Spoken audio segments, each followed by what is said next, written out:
Challenge numéro 6, donc on a parlé des concepts, on a fait une vue un peu plus technique, entre guillemets.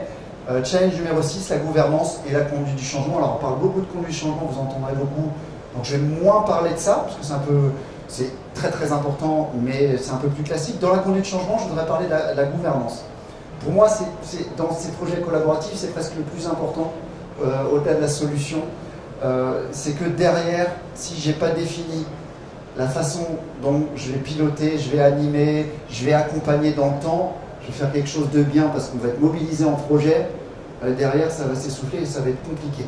Donc à chaque fois que je mets un usage, je me pose la question des rôles pour dire est-ce que cet usage, je suis capable de le délivrer dans le temps, est-ce que j'ai les ressources pour le faire. Si je ne l'ai pas, je le mettrai plus tard. Et c'est-à-dire ce lien conduite du changement, en tout cas gouvernance-usage, il est ultra important. Et on voulait vous sensibiliser à ça, c'est que dans une approche plus agile, dans une approche où on passe aussi d'un intranet qui est souvent centré sur la communication interne à une vision plus globale où je dois intégrer, je dois être plus collaboratif, ça touche tout le monde, et ben on a un sujet un peu plus transverse et c'est souvent plus compliqué de gouverner la transversalité. Donc c'est une réflexion qui s'accentue, alors qui s'est un peu accentuée quand on parlait déjà de collaboratif, parce qu'on doit faire des communautés transverses, toujours un peu plus délicat, donc on a du community management, etc. Encore plus forte quand on pousse la réflexion au niveau de la workplace. Alors sur les questions de gouvernance chez nous, donc je vous ai mis quelle est la gouvernance actuelle et je vous parlerai de la future simplement en projection parce que c'est en cours de réflexion chez nous. La gouvernance aujourd'hui, en fait, on est sur, c'est l'entité dans laquelle je travaille qui s'appelle Stratégie d'accompagnement et communication interne. Qui gère le pilotage de l'intranet. On a en fait un comité éditorial qui se réunit tous les mois et qui est composé de correspondants en fait dans chaque direction. On a aussi mis en place depuis plusieurs années en fait des contributeurs un peu partout dans l'entreprise. Voilà, actuellement on en a 262 qui contribuent de façon soit occasionnelle, soit régulière, c'est très variable.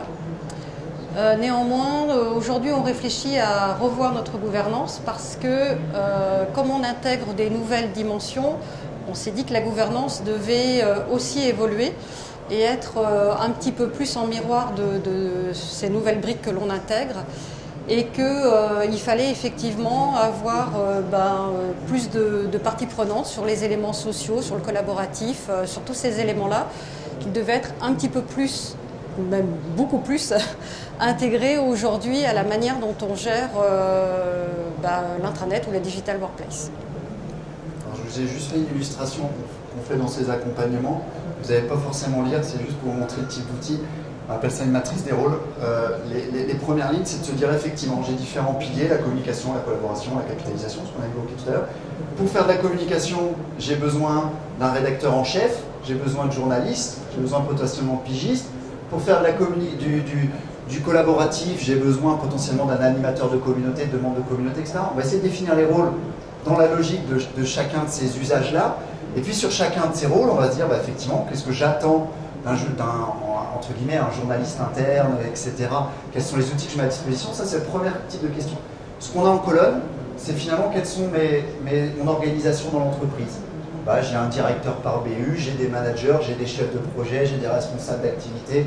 On va cartographier en colonne ça. Et puis on va faire le croisement entre les deux en se disant, finalement, qui va jouer quel rôle dans l'entreprise? Qui va être aujourd'hui notre rédacteur en chef, nos journalistes, nos correspondants communication, comme on les appelle ici? On va cartographier ça. Potentiellement, on va jusqu'à se dire combien de temps ça va leur prendre. On a besoin d'aller sur des approches d'UTP et de calcul de ROI, etc. Mais c'est ça la logique. Parce que derrière, ça va nous permettre de dire voilà comment on a le plan de marche. Et si je n'ai pas le croisement, la case, si je n'ai pas cette ressource-là, ou si tout le monde n'est pas d'accord, ça sert à quoi de le mettre en place? Donc ça nous permet de prendre un engagement et de faire les fiches de mission derrière pour que chacun joue le jeu sur chacun de ces rôles-là. Donc c'est ça aussi, c'est d'aller là-dessus, d'aller potentiellement sur des fiches de mission parce que ça fait partie de l'activité de chacun, d'avoir un rôle de communication, d'avoir un rôle de collaboration, etc.